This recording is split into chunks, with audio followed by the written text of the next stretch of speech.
नरेंद्र मोदी के नेतृत्व में भारत ने रक्षा क्षेत्र में स्वदेशी उत्पादन को प्रोत्साहन देने के साथ साथ रक्षा निर्यात को भी बढ़ावा दिया है। इस बदलाव की शुरुआत हुई मेक इन इंडिया अभियान से।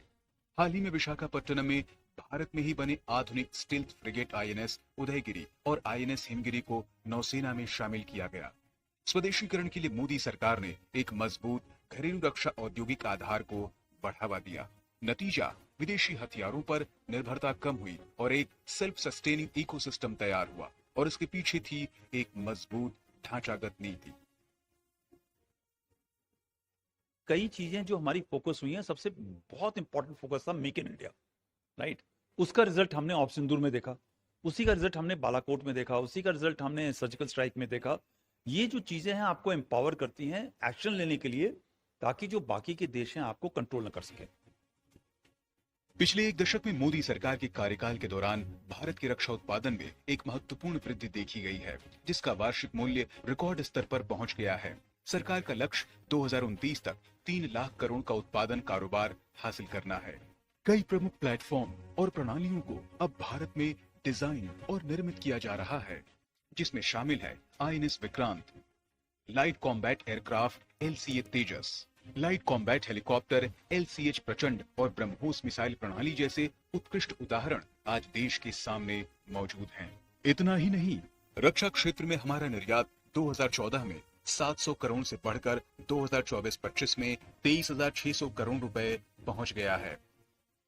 चाहे आप आर्टिलरी में देख लीजिएगा, आप आर्मर्ड में देख लीजिएगा, लाइट टैंक्स के बारे में मैं बात कर रहा हूँ, आप धनुष देखिएगा, आप एयरक्राफ्ट कैरियर देखिएगा, स्मॉल आर्म्स देखिए, बुलेट प्रूफ जैकेट्स देखिए, आप चाहे आर्टिफिशियल इंटेलिजेंस देखिए, स्पेस देखिए, साइबर देखें, हर एक इसमें ड्रोन देखिए, स्मॉल जो एमएसएमईज हैं उनको, जो स्टार्टअप्स, एनकरेजमेंट, डिफेंस कॉरिडोर का होना, ये सब दर्शाता है। और हम अब इम्पोर्टर नहीं है, we are now one of those at least top 10 exporter. Operation Sindoor के दौरान भारत की वायु रक्षा प्रणाली आकाश और S-400 ने पाकिस्तानी मिसाइलों और ड्रोन के हमलों को नाकाम कर दिया।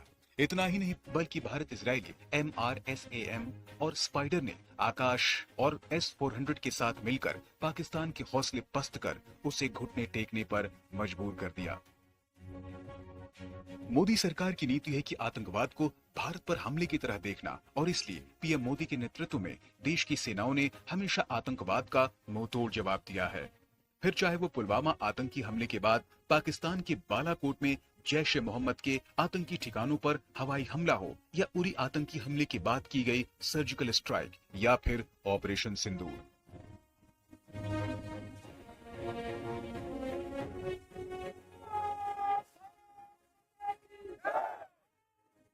दरअसल पीएम मोदी ने हमेशा फौज का सम्मान किया है। दिवाली का त्योहार भी प्रधानमंत्री मोदी को सुरक्षा बलों के साथ मनाना अच्छा लगता है।